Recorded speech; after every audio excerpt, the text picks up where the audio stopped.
యాక్చువల్గా ఈ ఆజ్ఞ పెట్టింది ఎవరు? దానియేలుకి వ్యతిరేకమైన వారు.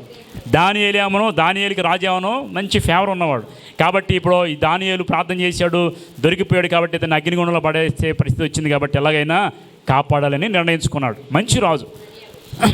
తర్వాత సూర్యుడు అస్తమించే వాళ్ళని విడిపించడానికి ప్రయత్నము చేశాను. 15 వచ్చిన ఆ మనుషులు దీన్ని చూసి రాజధానికి సందడిగా కూడి వచ్చారు. ఎలా వచ్చారు?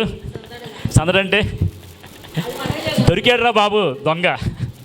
మన మీద ఎవరైతే వ్యతిరేకంగా ఉంటారో, మీకు ఎవరైతే నచ్చరో వాళ్ళకి నష్టం జరిగితే మీరు ఏం చేస్తారు? ఇంట్లో బిర్యానీ వండుకుంటారు చాలామంది. వాళ్ళకి కష్టంగా ఉన్నారనుకోండి, తినక బాధపడతాను అనుకోండి, ఆహా మంచిది పని జరిగిందని మీరు ఏం చేస్తారు? ఇప్పుడు బిర్యానీ వండుకోవడం.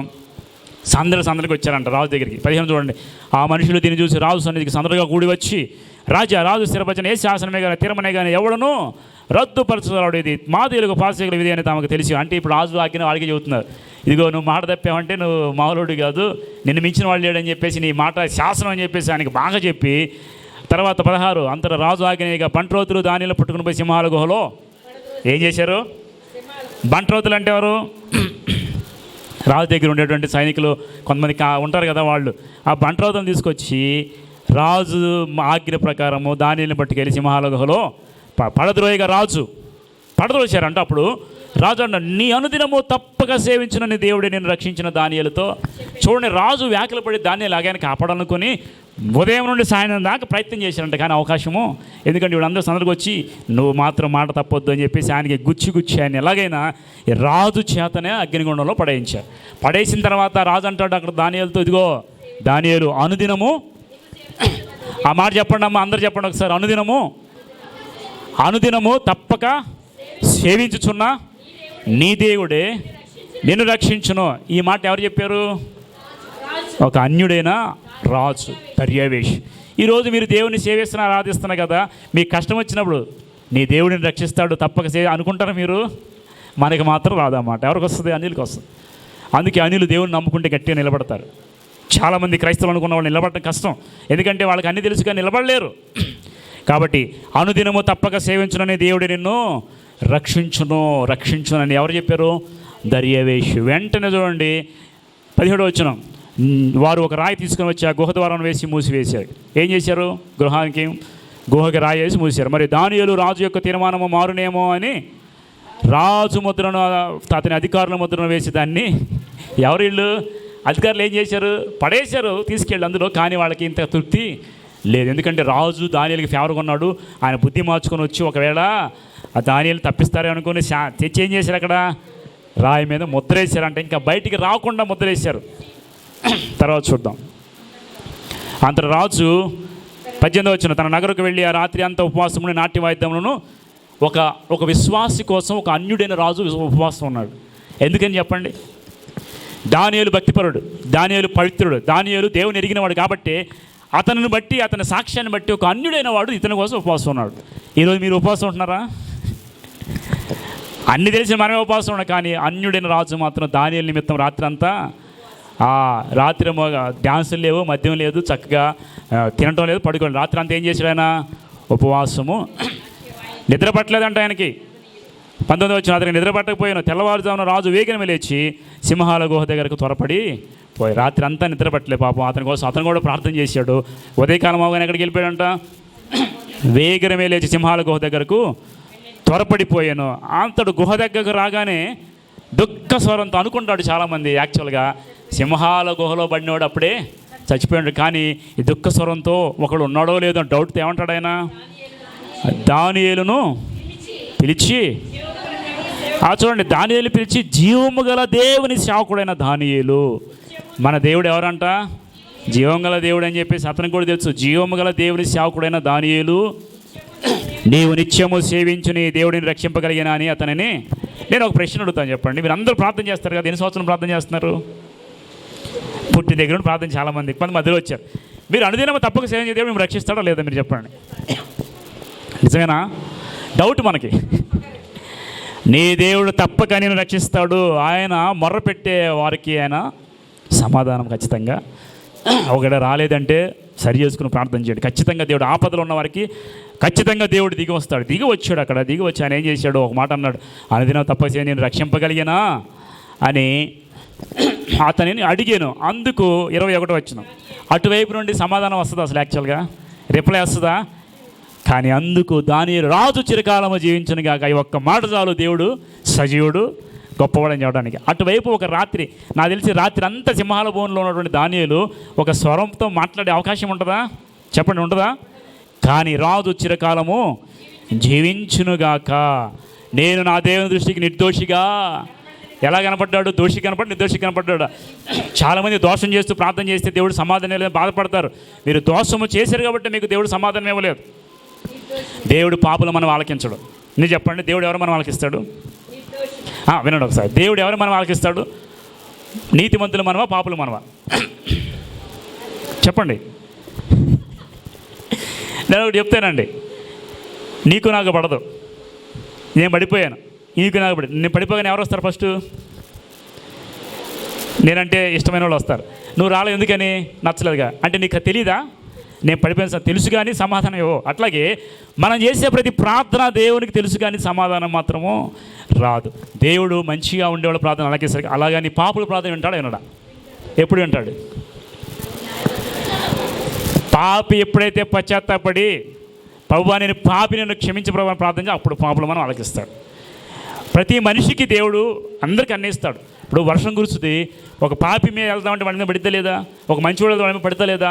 బయట కూరగాయలు పండుతున్నాయి, మంచివాడికి దొరుకుతున్నాయి, చెడ్డవాడికి దొరుకుతున్నాయి. దేవుడు అందరికీ న్యాయం చేస్తాడు. కానీ కొన్ని విషయాలు ఆయన ప్రార్థన ఆలకించాలంటే ఇక్కడ పాపి అయితేనేమో పశ్చాత్తాపడాలి, మంచివాడైతే ప్రార్థన చేస్తే నిర్దోషిగా ఉంటే దేవుడు ఖచ్చితంగా వెంటనే దిగి వచ్చాడు. చూడండి, ఈయన కోసం దేవుడు దిగి వచ్చాడంట. చూడండి ఒక మాట, నేను నా దేవుని దృష్టికి నిర్దోషినిగా కనబడింది కనుక ఆయన తన దూతను పంపించి సింహములు నాకు ఏ హాని చేయకుండా వాటి నోళ్ళు, సింహాల నోళ్ళు మూయబట్టారు. ఎక్కడ చూసారు మీరు? చూడలేదు. దేవుడు ఏం చేశాడంట? సింహాల నోళ్లను మోయించి దూతను పంపించాడు. దూతను పంపించి సింహాల నోళ్లను మోయించి, సింహాలు నాకు ఏ హాని చేయకుండా వాటి నోళ్ళు, రాజా నీ దృష్టికి నేను నేరం చేసిన వాడు కాను కదా నేను. రాజు దీని గురించి అతి సంతోషపరుతుడై దానియేలును గుహలోంచి బయటికి తీయడానికి ఆజ్ఞేయగా బంట్రౌతులు దానియేలును బయటికి తీశారు. తర్వాత అతను తన దేవుని యందు భక్తి గలవాడేందు అతనికి ఏ హానియు. మీరు కూడా దేవుని యందు నిజంగా నిర్దోషిగా భక్తిగా ఉంటే దేవుడి పక్షంగా ఉండి మీలో ఉంటాడు, ఎప్పుడు మీతో ఉండి నడిపిస్తాడు. ఆ మాట గుర్తుపెట్టుకోండి. ఈరోజు నాకు ఎందుకు జవాబు రావట్లేదంటే మీరు దోషిగా ఉంటే మీకు జవాబు రాకపోవచ్చు. నిర్దోషిగా ఉండడానికి ప్రయత్నము చేయండి. తర్వాత బయటికి తీసుకొచ్చారు కదా, ఏ హాని. 24 రాజు ఆజ్ఞేయగా దానియేలు మీద నింద మోపిన మనుషులు వారు తోడుకుని వచ్చి సింహాల గుహలో ఎంతమంది పడేసారు? దాని మీద దానియేలు మీద నింద ఎంతమంది మోపారు? చాలామంది ఉన్నారు కదా. సందడిగా వచ్చేది ఒక బ్యాచ్. సందడిగా వచ్చిన బ్యాచ్ అంతా ఏమైపోయారు? ఇప్పుడు సింహాల బోనులో గుహలో పడద్రోసిరి. వారిని వారి కుమారులను వారి భార్యలు కూడా పడేశారంటండి. Family pack, group pack, family pack. ఎవరెవరు పడేశారు? ఎవరైతే నింద మోపారు వాళ్ళు, వాళ్ళ భార్యలు, వాళ్ళ పిల్లలను కూడా పడదోసిరి. వారు ఆ గుహ అడుగునకు రాక మునిపే సింహములు సింహములు వారి ఎముకలు సైతం పగలగొట్టి పొడి చేశాను. మీకు అర్థమైందా? దానిలో పడేస్తేనో దానిలోకి ఏం కాలేదు. రాత్రి అంతా ఉన్నాడు, తర్వాత బయటకు వచ్చాడు. ఇక రాజు కోపం వచ్చింది. న్యాయవంతులైన దానియేలు మీద ఎంత మోపుతారా? ఎవరు మోపారు? వాళ్ళందరూ తీసుకురాడంటే ఇందాక సందడిగా కూడా వచ్చారు చూసారా? ఇప్పుడు సందడిగా వచ్చారంటారా? ఎవరైతే నింద మోపారో సందడిగా వచ్చారు ఇందాక, వాళ్ళ టైం అది. ఇప్పుడు దేవుని టైం వచ్చింది కదా, సందడిగా ఉన్న వాళ్ళంతా ఏడుపు ముఖంతో వస్తే వాళ్ళని నేను ఒక విషయం చెప్తానండి. ఒక కుటుంబ యజమాని తప్పు చేస్తే కుటుంబంలో భార్యకి బిడ్డలకు కూడా ఎఫెక్ట్ ఉంటుందా లేదా? ఒక చేసిన పాపం కుటుంబానికి వస్తుందా రాదా? ఖచ్చితంగా ఈరోజు ఇదే గతంలో ఒక చోట జరిగింది. చెప్పండి, గుర్తు చేసుకున్న వాక్యము ఎవరికి?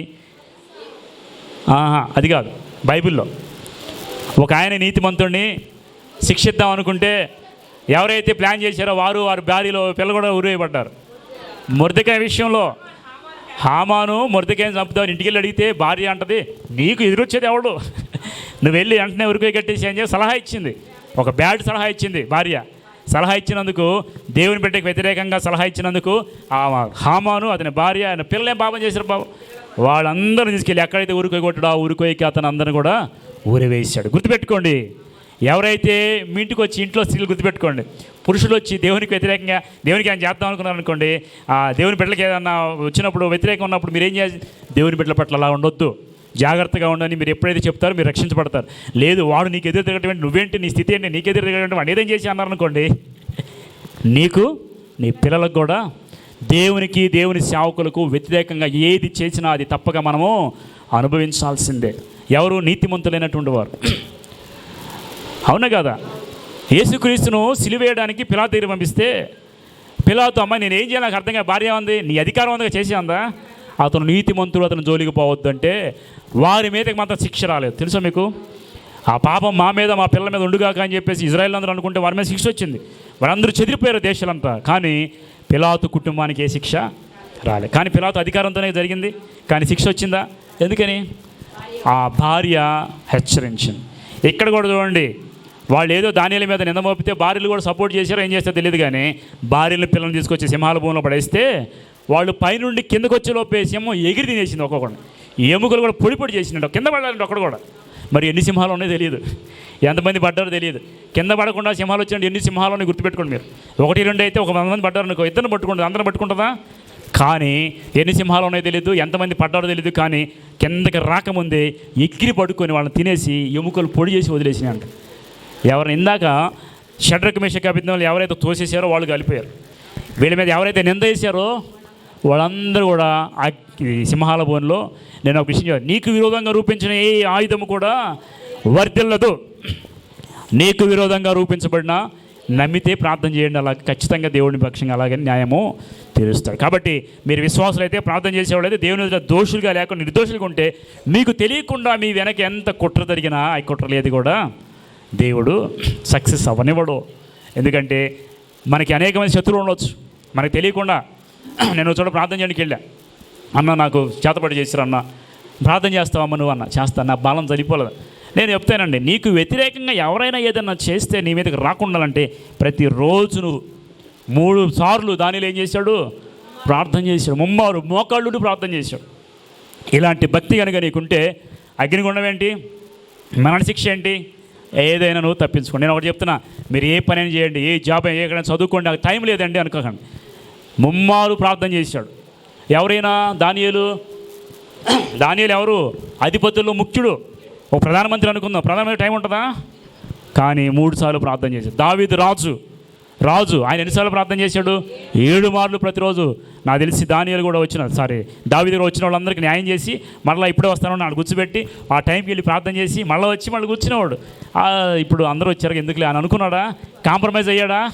నీ పరిస్థితులు ఎన్నైనా ఉండొచ్చు, నీకు చుట్టుముట్టు ఉండొచ్చు, కానీ నీ టైంను దేవునికి ఇస్తే నువ్వు ఆశీర్వదించబడతావు. గుర్తుపెట్టుకోండి. ఈరోజు మనం ఏంటంటే, నీ చుట్టూ ఎన్ని ఇబ్బందులు వచ్చినా, కష్టాలు వచ్చినా, మరణమే వచ్చినా నీ దేవుని మాత్రం నువ్వు విడిచిపెట్టవద్దు. ఎట్టి పరిస్థితుల్లో ఆ సమయం దేవునికి ఇవ్వండి, ప్రార్థన చేయండి, దానిలో నిలబడండి. మీ జీవితంలో మరణం వస్తూ ఉంటుంది, మీ జీవితంలో కష్టం వస్తాం, కానీ వాటన్నింటిని దేవుడు ఏం చేస్తాడు? నిత్యము నువ్వు సేవించే నీ దేవుడు తప్పక నిన్ను రక్షిస్తాడు. మీకు అర్థమైందా? దానియేలు అతని స్నేహితులు ఎంతగా నిలబడ్డారంటే వాళ్ళు ఒక మాదిరి మనకి ఈరోజు. నా దేవుడు నాకు ఏదైనా చేసినా చేయకపోయినా నేను మాత్రం దేవుడిని విడిచిపెట్టను, అంతే. తీర్మానం చేసుకోండి, నేను అడిగింది నా దేవుడు ఎందుకు లేదు, ఇవ్వలేదా? ఆయనకి చిత్తం. కాబట్టి ఆయన ఇచ్చినా ఇవ్వకపోయినా నేను మాత్రం విశ్వాసాన్ని పోగొట్టుకొని, ఇదే విశ్వాసం అంటే, ఇదే భక్తి అంటే. మనం ఏదైనా అడగని రాకపోతే దేవుని విడిచిపెడదా? ఏం దేవుడు నాకేం ఇవ్వలేదు, ఇలాంటి భక్తి మనకొద్దు. అర్థమైందా? నీ దేవుడు చిన్న దేవుడైనా బాధపడుతున్నారా? నరకంలో కాలిపోయేవాడికి దేవుడు లేకపోతే నరకానికి వెళ్ళిపోతున్నారు. దేవుడు ఇచ్చిన గొప్పది అది. దాన్ని మించింది ఏదైనా ఉందా లోకంలో? పరలోకం ఇచ్చాడు దేవుడు, ఏం కావాలి నీకు? ప్రాణం పెట్టాడు నీ కోసం దేవుడు, ఏం కావాలి నీకు? కాబట్టి ఎట్టి పరిస్థితుల్లో దేవుని మాత్రము విడిచిపెట్టొద్దు. దేవుని సమయం దేవునికి ఇవ్వండి. మీ మీద కత్తి పెట్టిన ప్రార్థన మాత్రం మానకండి. ఇన్ని చెప్పామా? నెక్స్ట్ వీక్ మళ్ళీ రారు. కాబట్టి వినటం కాదు, వినటం వల్ల ఏం చేయాలి? విశ్వాసం కలగాలి. వినటం వల్ల ఏం కావాలి మనకి? విశ్వాసం ఉండి దాన్ని అన్వయించుకోవాలి. దానియేలు ఎలా చేసి నేను అలా చేయాలి, నా బ్రతుకు మార్చుకోవాలి, ఈ రోజు నుండి నా సమయం దేవునికి ఇవ్వాలి. నేను గట్టిగా తీర్మానం చేసుకుని చేయగలను, లేకపోతే చేసే అవకాశము ఉండదు. దేవుడి మాట దీవించి ఆశీర్వదించి ఫలింప చేయను గాక. ఆమేన్.